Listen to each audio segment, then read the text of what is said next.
My name is Karen Wilson Turnbull, and I'm a fourth-generation South Lagunan, and I want to tell a story that happened to my grandmother and my father in about 1924 on the beach at Aliso in the South Lagoon, what's now called Laguna Beach, but in those days was South Lagoon. They were standing on the cliff one day outside their store, the Aliso Fruit Grocery, and they were just watching the ocean.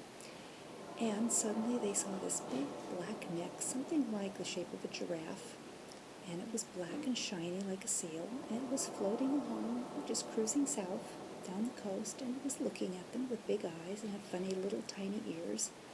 And my dad was only about 6 years old, and my grandmother only went to the 8th grade in Missouri. She was basically uneducated. Well, they weren't shocked, they weren't scared. They just said, well, look at that. What's that beast? That must be something that's come down from Alaska or Canada or someplace. We've never seen a fish like this.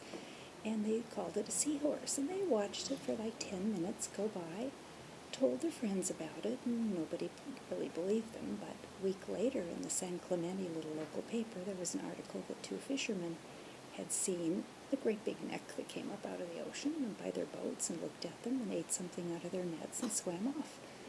At that time, nobody had even heard of the idea of a Loch Ness Monster. They just thought this was a seahorse. And Dad told this story over the years, and by the way, my father did not ever exaggerate.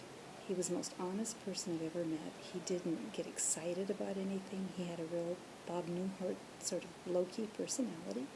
So I lived with this story, never thought much about it. And then in the 1950s or 60s, at some point, Life magazine got that little blurry picture, what they called the Loch Ness Monster, and they put it on the cover of Life magazine. And we subscribed to Life magazine. And I'll never forget my father running upstairs. He was just shaking. He was pointing to the picture on the cover of the magazine and said, that's what my mom and I saw when I was a little boy.